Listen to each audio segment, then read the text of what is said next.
Good morning sa inyo. Masama ang pakiramdam ko. Tingnan nyo guys, oh.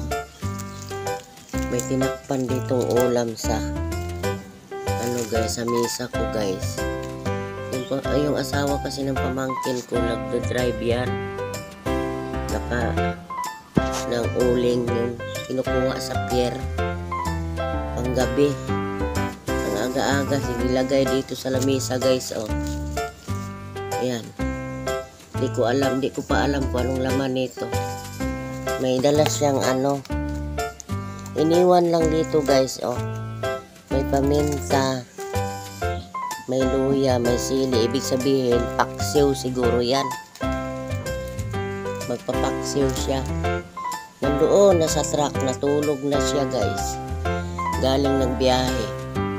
Dito kasi sila na-assign sa pier. Kaya ayun, dito kumakain sa akin. Nagbili rin ng 2 kilong bigas. Ayun, nilagay ko na sa bigasan, oh. Ayun, oh, kasi yung bigas ko naubos na nila ng saing. 3 araw na sila nandito. Kaya kahit masama pakiramdam ko guys, lutuin ko na lang ito kasi baka masira ang isda. Ayan, oh. Tingnan natin kung anong isda ito.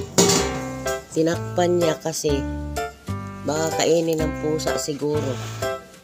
Pumasok lang siya dito guys, na tulog pa ako. Hindi ko alam kung anong isda ito. Ayan, oh. Masarap din. Paksiw nga to guys, oh. Ayan, oh. Salmonite to sa amin, eh. Buhos nga natin. Ayan, oh. Ayan. Salmonite nga. Salmonite sa amin to, eh. Masarap nga ito ipaksiw. Ayan, oh. Ayan. Nilagay niya lang dito sa mesa, tinakpan. Lulutuin ko na lang paksiw. Kasi natulog na, nandoon na sa truck driver kasi yun. Ayan, kahapon din nagluto din siya ng ulam. Sabi ko di ko kaya yung katawan ko. Ayun, siya nang luto. Ayun, may ulam pa nga, oh. Adobong manok. Ayan, sabi ko bahala na kayo dyan magkilos.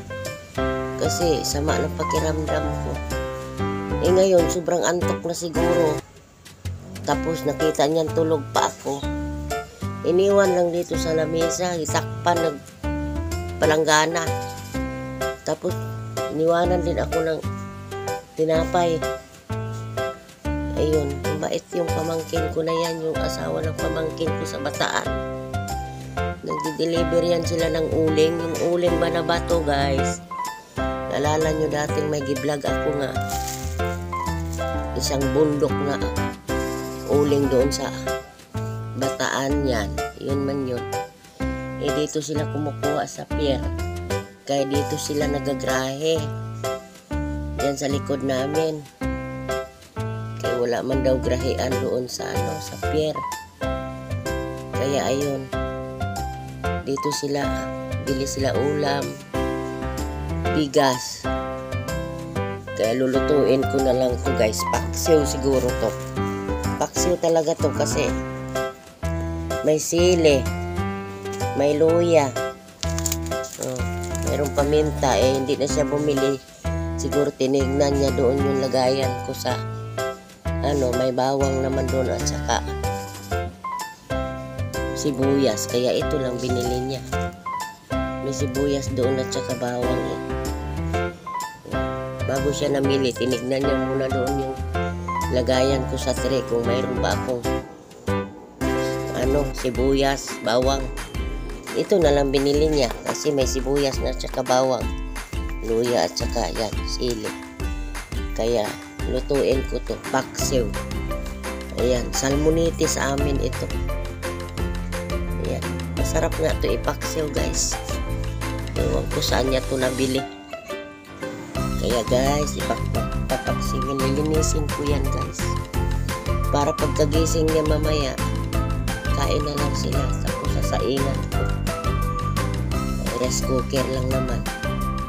Sasaingan ko sila para pagising nila mamaya mga alas 11, alas 10. Ano na, nakaluto na ako. Kahit di ko kaya, kayanin ko na lang kasi baka masira yung isda. Pero guys, samahan nyo ako magpaksin. Ayan na guys, oh. Ayan na guys. Ayan, mayroon na siyang luya. May mga paminta na yan, bawang, sibuyas, sili. Nilagyan ko ng konting mantika guys. Ganyan ako magpaksiw. Ayan, isasalang ko na para paggising niya. Paggising ng pamangkin ko, kain na lang siya, magsasaing pa ako. Mayroon pa nga siyang ulam niluto kagabi. Ayan o, hindi man ako kumain kagabi kasi masama pakiramdam ko guys. Ayan o, niluto niya kagabi guys o. Ayan, adobong manok. Hindi man ako nakain kagabi. Kaya bumili na naman ng ulam itong pamangkin ko. Ganyan yan siya pag galing sa biyahe, kung ano-anong binibili dito. Mabait yan pamangkin ko. Yan. Iniwanan ako ng ulam, sabay natulog siguro siya doon. Sinilip niya ako kanina, natulog pa ako eh. Aba, pagising ko may nakatakip na ng ulam. Ibig sabihin, tita, lutuin mo na yan. Ayan, lutuin ko na lang kahit masama pakiramdam ko. Ay, isasalang na natin guys. Yan na, sinalang ko na. Pag naluto na yan mamaya, ilagay ko lang dyan. Kakain na rin sila dyan. Bahala sila. Mamaya pa yun matulog. Ay magising. Kasi driver yun eh. Magdamag, nagda-drive. Yan.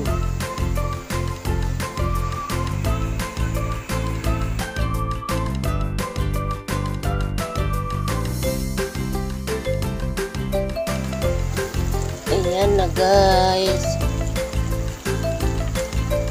ang paksiw ng aking pamangkin. Ayan, nalutuan ko na sila. So papatayin ko na yan guys kasi baka gusto nilang medyo may sabaw. Ayan, pwede ko rin naman initin yan mamaya para matuyo-tuyo ang sabaw. Thank you for watching guys.